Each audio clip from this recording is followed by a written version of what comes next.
Hi, I'm Olivia Thompson, a 16-year-old high school student. But maybe not your typical one. I have a passion for art that burns brighter than the sun. Unfortunately, in my house, it might as well be a flickering candle.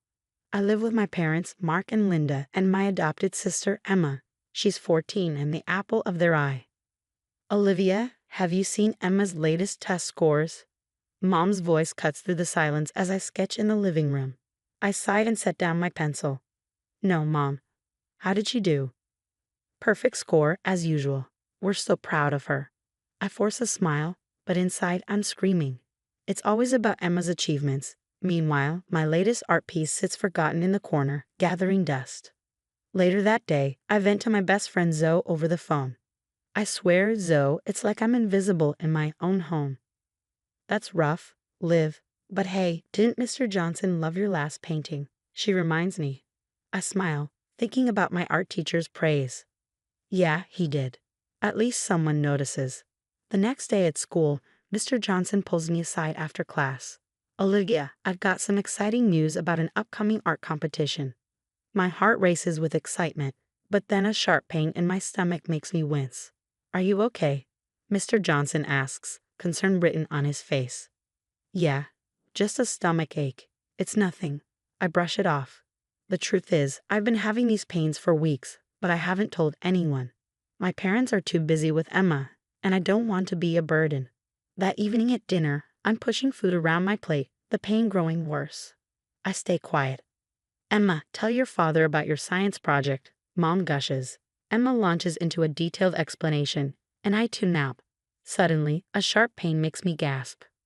Olivia, what's wrong? Dad finally notices. Nothing, I mutter, but cold sweat beads on my forehead. Are you sure? Mom asks, but before I can answer, her attention shifts back to Emma.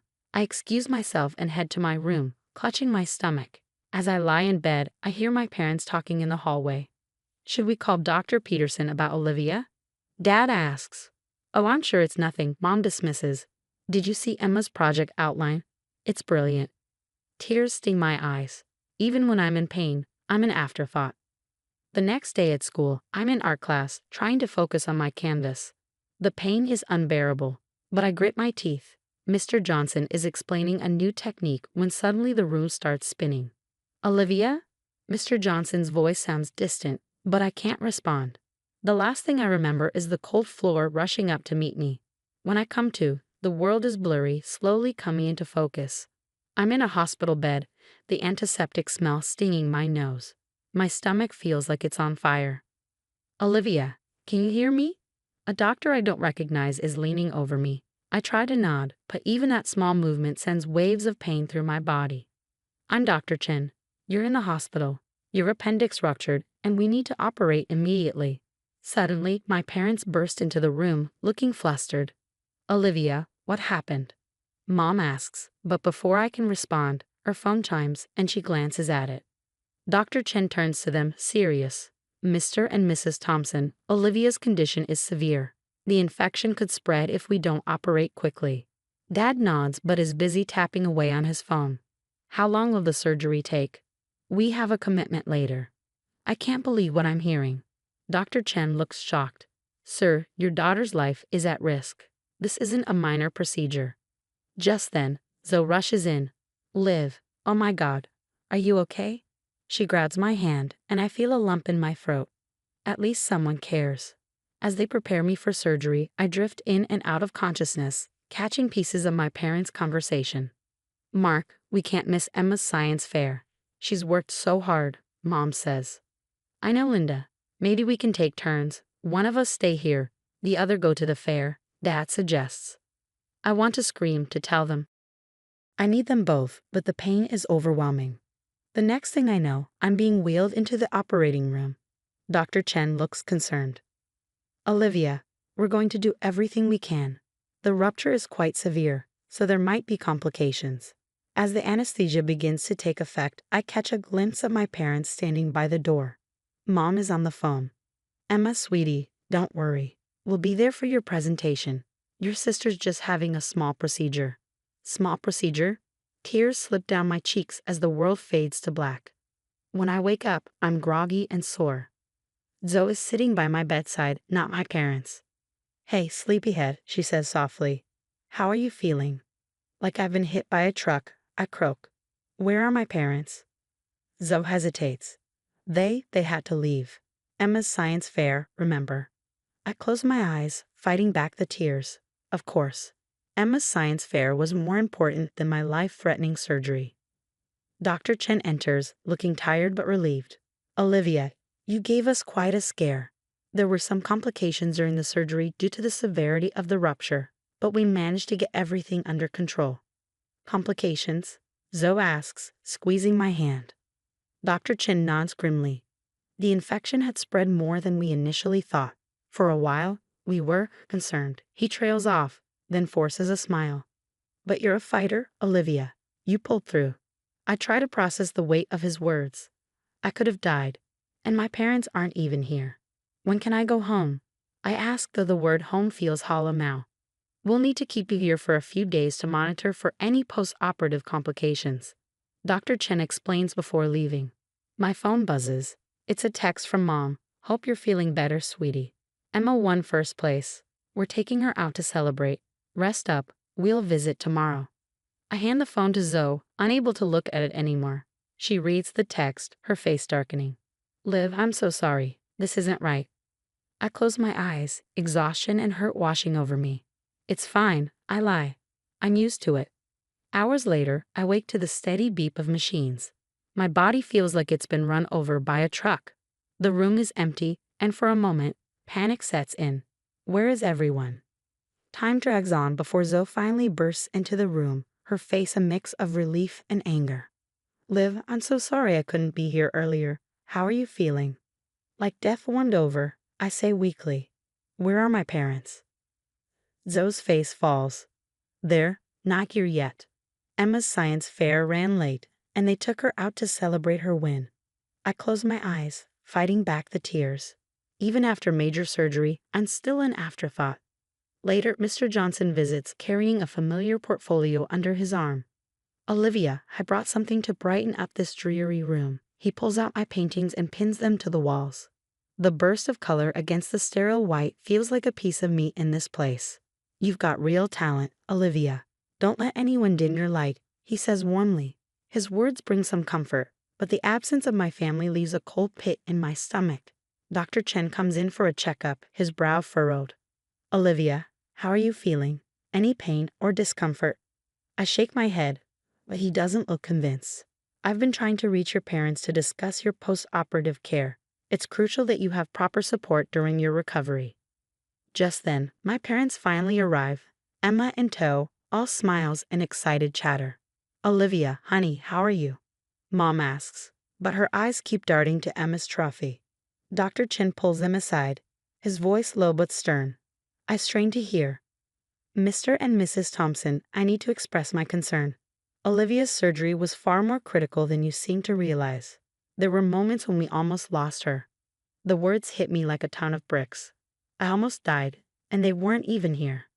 But you said it was just her appendix, Dad stammers. A ruptured appendix is serious, especially when left untreated for so long. Olivia will need extensive care during her recovery. My parents look shocked, but then Emma interrupts. Mom, Dad, can we go show Grandma my trophy now? To my disbelief, they actually consider it. That's when Zoe steps in, her voice sharp. I've called my parents. They've offered to let Olivia stay with us during her recovery. For a moment, I feel relief, then guilt, then anger. Why do I feel guilty? Why do I need my best friend's family to step up when my own parents won't? As my family leaves, promising to visit soon, though I don't believe them, I overhear Dr. Chen talking to a nurse outside. It was touch and go for a while. If we'd waited any longer to operate, well, let's just say Olivia's lucky to be alive. The words echo in my mind. Lucky to be alive. And where were my parents during that life or death moment? Watching Emma win a science fair. The next weeks blur together in recovery and revelation. I'm moving with Zoe's family, and for the first time in years I feel seen. Zoe's mom checks on me regularly, making I'm comfortable and taking my meds. Zoe's dad cracks terrible jokes that somehow make the pain more bearable. "How's our young Picasso doing today?" he asks one morning, bringing me breakfast in bed. I smile, a genuine one this time. "Better, thanks. I can't thank you all enough for this." Zoe squeezes my hand. "That's what family does. Live, real family." Those words hit hard, but in a good way. Mr. Johnson visits often, bringing news that reignites my passion. "Olivia, there's this incredible art program I think you should apply for. It could be your ticket to bigger things." We spend hours working on my portfolio, and for the first time, I feel like my art matters, like I matter.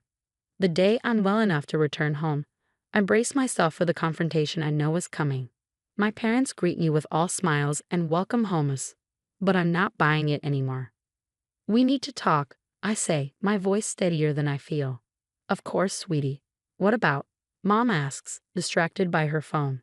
I take a deep breath. "About how you missed my life-threatening surgery for Emma's science fair. About how you've always put her first, made me feel invisible." The room goes silent. Dad sputters, "Now Olivia, that's not fair." "Not fair?" I laugh bitterly. What's not fair is nearly dying alone in a hospital while my parents celebrate my sister's trophy. Emma, who's been lurking in the doorway, suddenly explodes. "It's not my fault you're jealous of my success. Maybe if you worked harder." "Emma," Mom gasps, but I see it now, the golden child's true colors. I stand my ground. "I'm done being your afterthought. I'm staying with Zoe's family until I'm 18. Then I'm out of here for good." The aftermath is chaotic. Dr. Peterson, our family doctor who's known us for years, gets involved. He reports my parents to child services, citing medical neglect. "I've watched this situation deteriorate for years," he tells the social worker. What happened during Olivia's surgery was the last straw.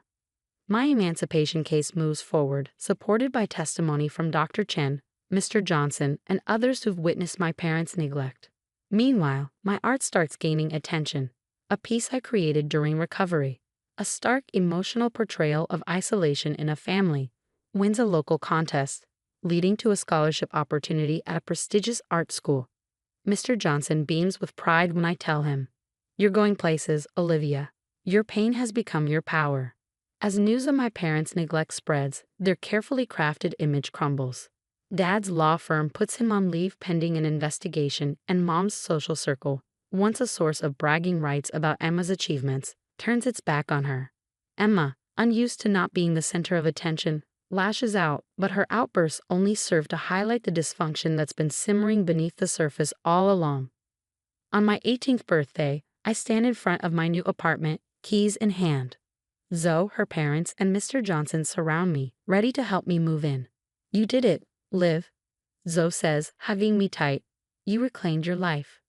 I smile, knowing that the girl in that painting, the one trapped in a family that never saw her, isn't just an image anymore. She's me, and she's finally, truly alive. Olivia's journey raises important questions about family dynamics and self-worth. What would you have done in her situation? Is cutting ties with neglectful family members ever justified, or should blood relations always be given another chance? Share your thoughts in the comments below.